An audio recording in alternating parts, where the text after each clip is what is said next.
Bueno, buenas noches, buenas tardes a la hora que sea que estén viendo esta entrevista.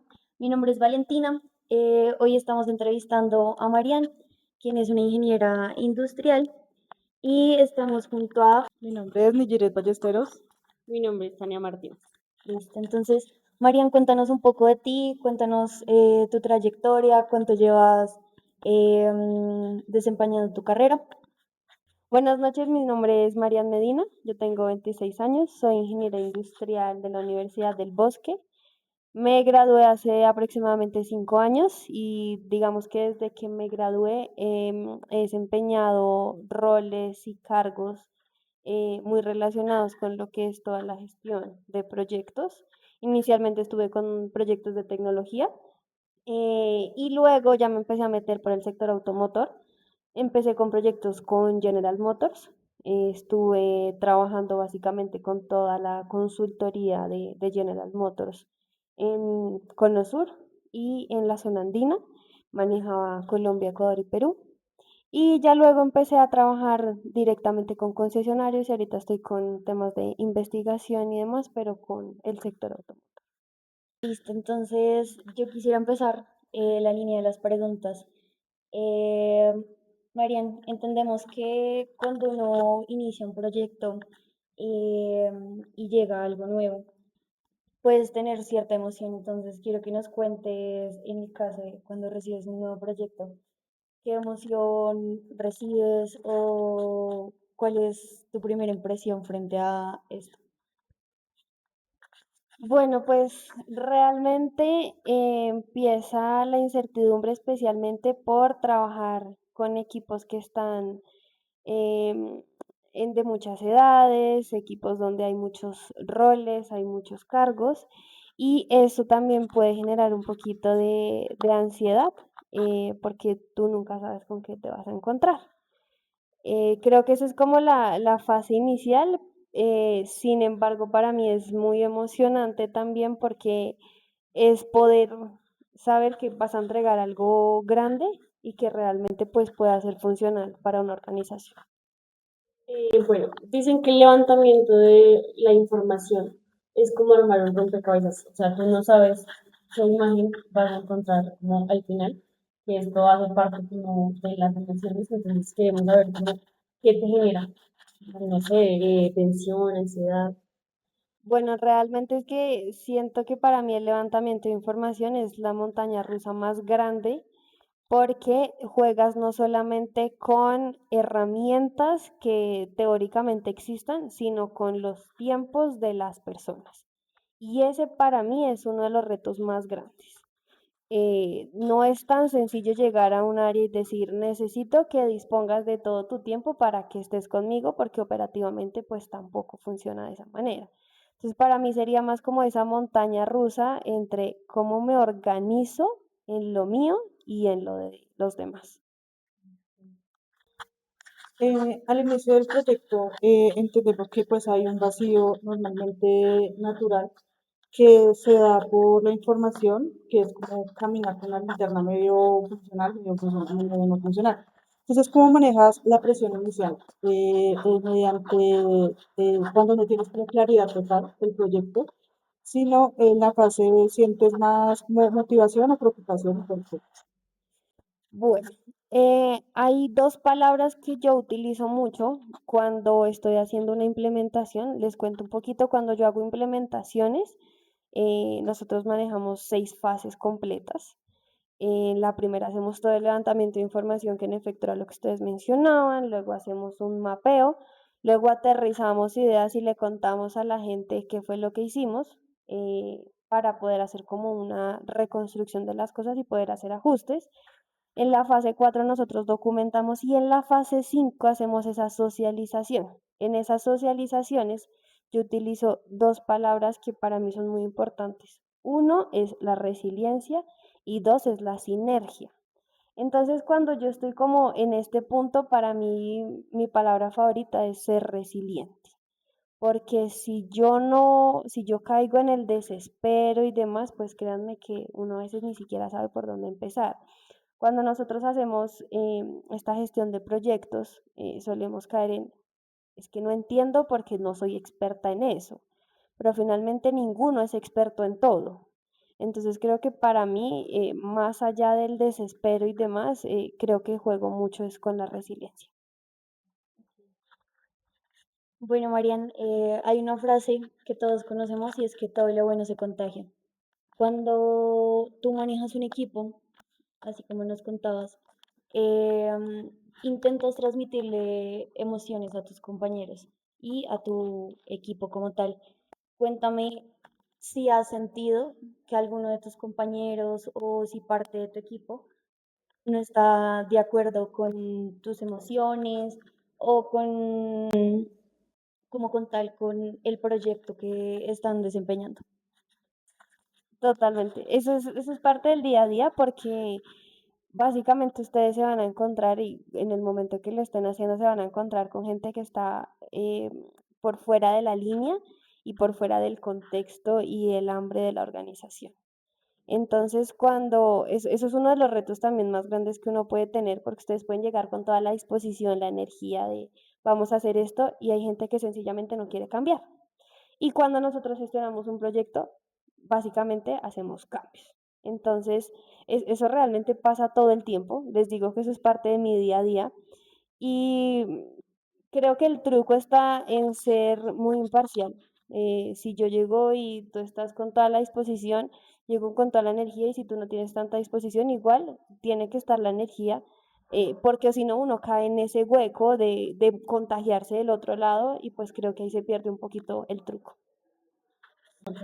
Eh, Planear puede ser estimulante o desgastante, más que todo cuando las tareas una tiene que ver como con la otra y así sucesivamente. Entonces queremos saber qué actividades de planificación te generan como estrés o más satisfacción. Bueno, creo que para mí la que más estrés tiene es cuando estamos reestructurando, porque en la fase de levantamiento, no, aquí se hace de esta manera, funciona así, planteamos oportunidades de mejora y luego, digamos que también donde en el momento en el que yo estoy, todo tiene que ser urgente, prioritario y es para allá. Y yo manejo mucho las automatizaciones, por ejemplo. Entonces, yo monto una automatización y funciona y llegamos a veces a la fase 3 que es donde ya decimos, hicimos esto y de repente no sabes qué, reestructuremos. Entonces, eso para mí es un poquito sí estresante y puede ser frustrante porque pues es como trabajar con lo que tú ya hiciste y de repente ya no te funcionó. Creo que para mí esa es como la parte, sí, que me puede costar un poquito más. Hay un momento cuando se planea un proyecto y es en la parte del cronograma, cuando ya queda por fin armado. eh, Uno siente como si se acomodaran las piezas del Tetris, por así decirlo. ¿Tú tienes un punto exacto en esta fase donde sientes alivio o sientes más como que toca volver a empezar o cómo has sentido esta parte? Realmente cuando yo ya doy por finalizado, yo sí ya estoy muy aliviada, porque en ese proceso de construcción no es como que yo les diga construyo todo y se acabó, sino que en la construcción yo voy revisando, voy revisando, voy revisando, voy retroalimentando y especialmente voy tocando la puerta de en este caso las unidades o de los roles responsables, porque y acá quiero hacer, digamos que énfasis en algo y es que em, yo no puedo montar un proceso sola, yo no puedo montar un proyecto sola. Entonces, siempre que estoy montando mi cronograma, mi plan de trabajo, le toco la puerta a la gente. Entonces, suelo director de la unidad, coordinador, claramente también voy con roles más bajitos, porque pues son los que finalmente, ellos son los que más insumo información me van a dar. Entonces, cuando yo ya digo, terminé mi cronograma, no, para mí ya es un alivio gigante porque sé que ya estuve reestructurando muchas cosas. Hemos hablado bastante de tu trabajo, pero no hemos hablado en cómo te afecta físicamente. Muchas veces el cuerpo tiende a somatizar alguna emoción, no sé si estás triste, te tiende a doler la cabeza, el estómago y cosas así. Entonces, cuando detectas algún riesgo o algún problema dentro del proyecto que estás desarrollando, ¿cómo tiendes a sub- subsanar lo que tu cuerpo está sintiendo y cómo es que tu cuerpo está reaccionando en ese momento? Bueno, hay una parte que no les mencioné y es que dentro de mi unidad, de mi área, yo soy parte de control interno. ¿Y control interno qué hace? Audita, valida, verifica riesgos. Entonces, tengo que identificar todos los riesgos, básicamente, y eso también hace parte de mi día a día. Con los riesgos que son, que de pronto uno puede identificar desde el principio del proyecto, no es como que mi cuerpo reaccione, pero sí hay días que llego muy cargada de saber todo lo que nos toca hacer para poder mitigar esos riesgos. Y aquí es, digamos que el problema no es la identificación del riesgo, porque podemos decir que sí es un riesgo muy crítico. El tema es, vuelvo un poquito a lo mismo, y es la cultura del cambio y la cultura que tienen los líderes de asumir ese riesgo. Me encuentro mucho con, sí, no pasa nada, ya sabíamos que podía suceder. Y no, y entonces, ¿cómo lo vamos a asumir? No, eso ya está ligado al contrato. Y se los digo por experiencia, porque me pasó la semana pasada. Está bien, no pasa nada, no pasa nada, lo vamos a hacer. Y al otro día se nos materializa un riesgo. Pero, ¿qué pasó con el contrato? Entonces, a mí físicamente lo que me pasa es que o sea, la espalda, llego a gota de la espalda. Como, tengo 70.000 nudos en la espalda y mi respuesta es descansar. Y creo que eso ha sido también parte de lo que he priorizado. Y aquí ya más que ligado al ambiente laboral, es que el mundo nos vende que tenemos que ser exageradamente productivos. Entonces nos tenemos que levantar temprano, tenemos que hacer 70.000 cosas, tengo que meditar. No, Ahí eso para mí ya, yo ya fue como quiero soltar. hacer una aclaración y es, no sé si dentro del modo de trabajo tú tengas teletrabajo algunos días. ¿Cómo haces para que no te, para saber diferenciar las cosas que están pasando en tu casa y lo que está pasando en el trabajo?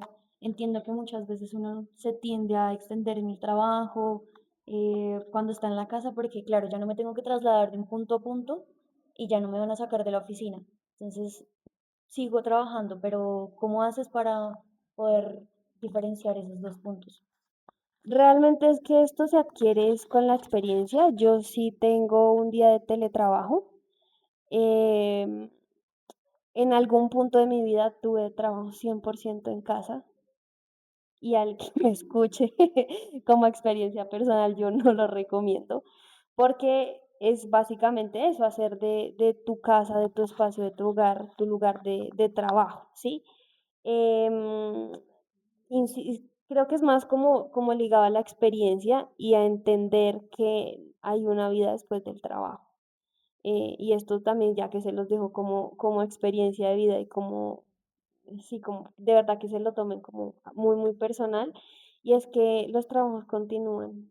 Si a ustedes les pasa algo, el trabajo continúa, pero realmente la casa, la familia, el perro, los hermanos, eso no, o sea, eso sí los va a recordar. Entonces creo que en el momento en el que yo entendí que tenía que, o sea, sí, el trabajo funciona para vivir, pero uno no puede vivir en función del trabajo. Y en ese momento cuando uno logra separarlos, es que realmente pues puede aterrizar muy bien eso. Ya que lo mencionas, ya estamos hablando de emociones. Entonces, ¿en qué punto de tu vida, tu trabajo, tú dijiste como, espérate, ya? O sea, cuando uno entra a trabajar normalmente, uno quiere, o sea, le exigen la mitad extra, como dicen, en los trabajos. Entonces, ¿cuál es el punto en el que tú dices como no, ya?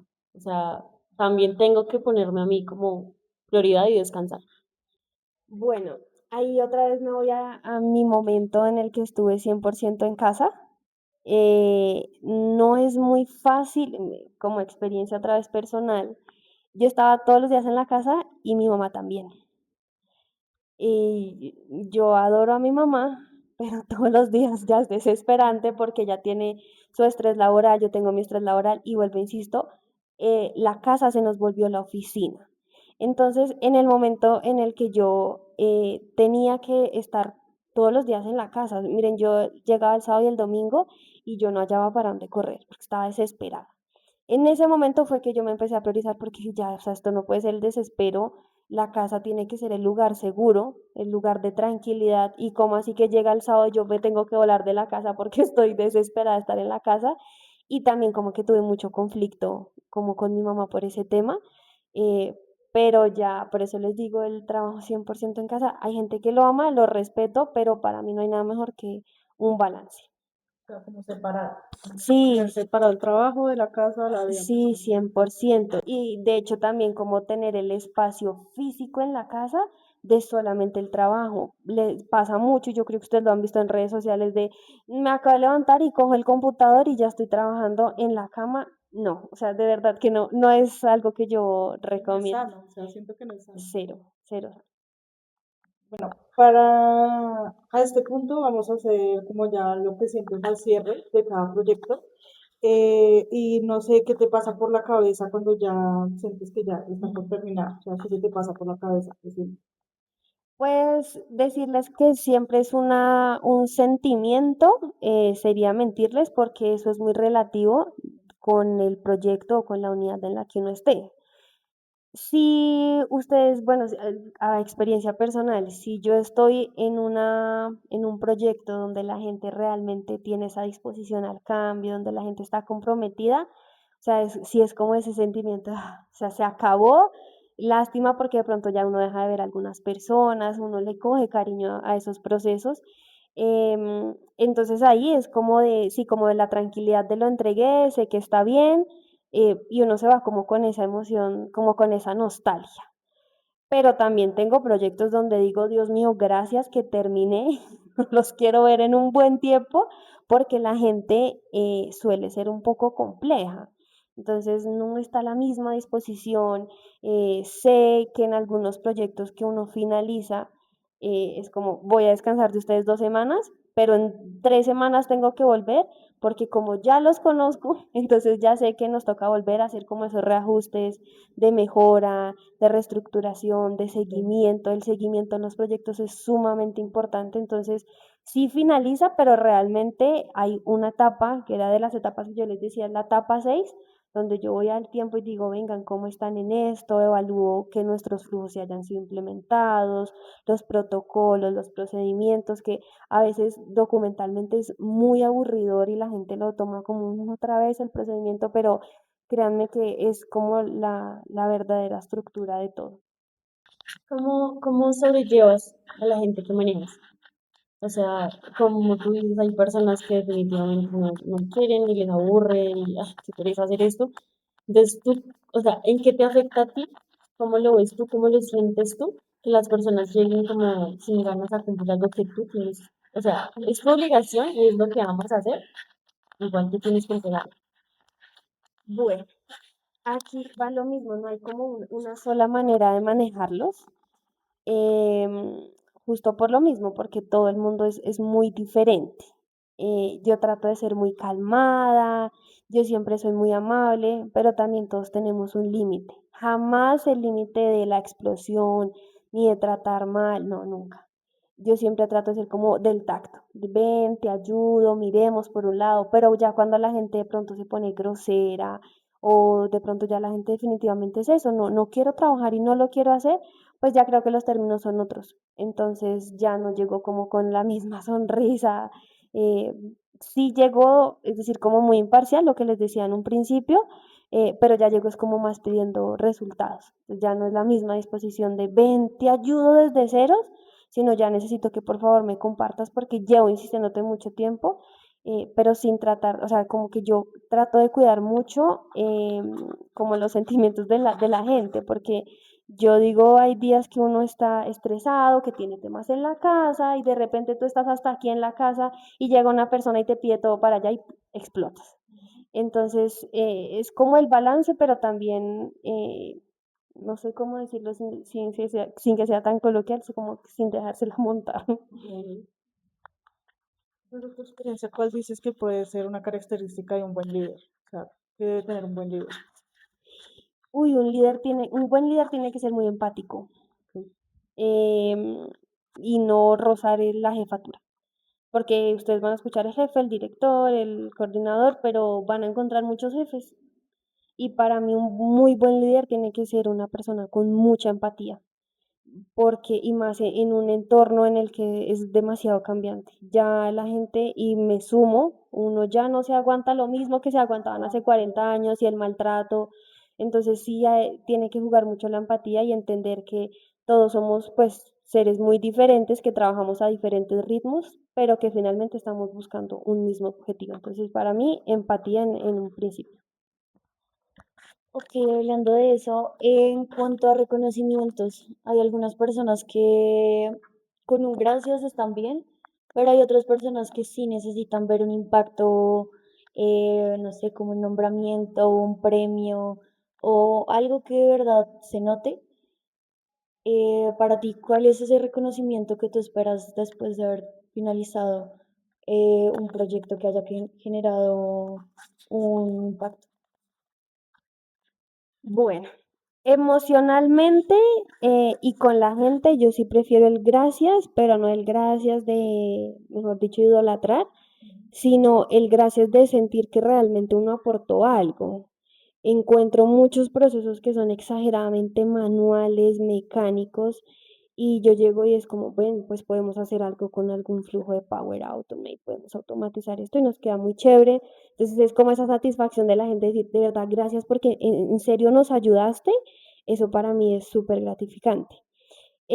Pero no les voy a mentir, y es que sí es muy importante y especialmente en estos roles que haya un reconocimiento, especialmente desde las direcciones, desde las gerencias, porque eso ayuda a un empoderamiento del área y de los roles. Entonces, puede que a mí las personas con las que yo ya haya trabajado vean como, o sea, que me vean como si es que realmente me ayudó, pero una persona con la que yo no haya trabajado me vea como, qué mamera que vienen a pedirme información, a revisar cómo funciono.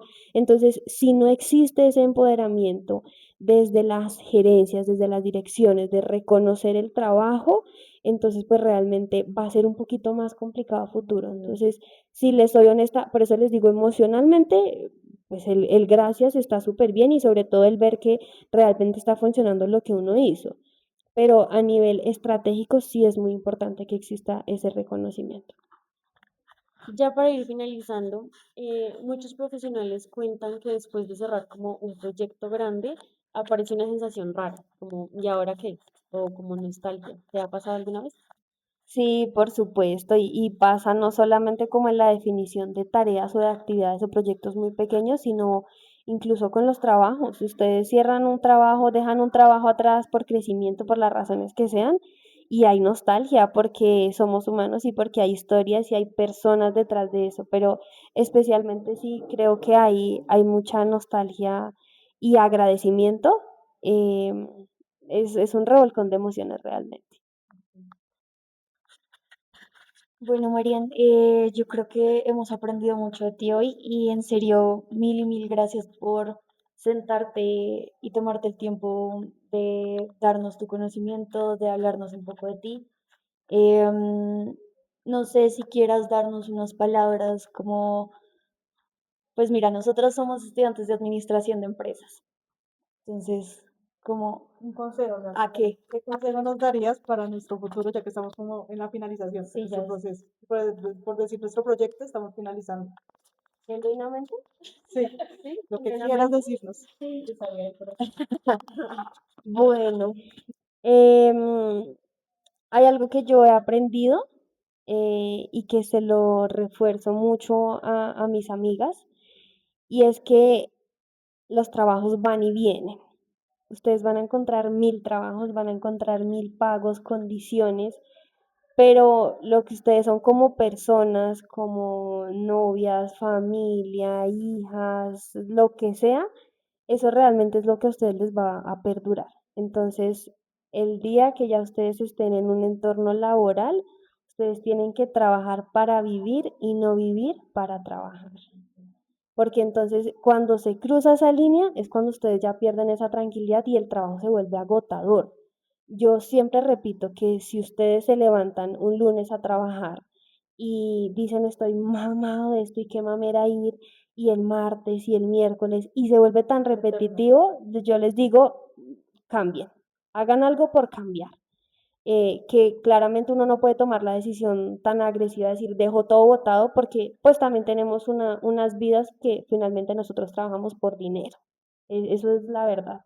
Entonces creo que es más eso, como no se vayan a acostumbrar al maltrato y realmente busquen algo en lo que sean felices y si en las prácticas pueden encontrar algo que realmente les guste, como consejo de vida, tómenlo.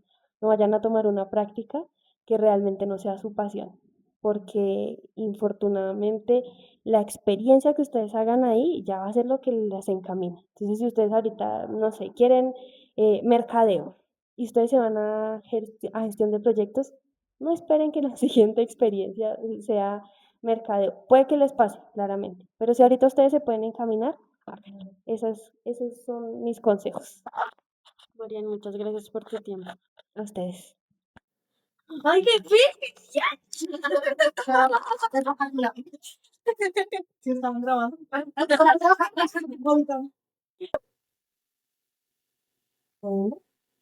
Y los no derecho. Se nublaron.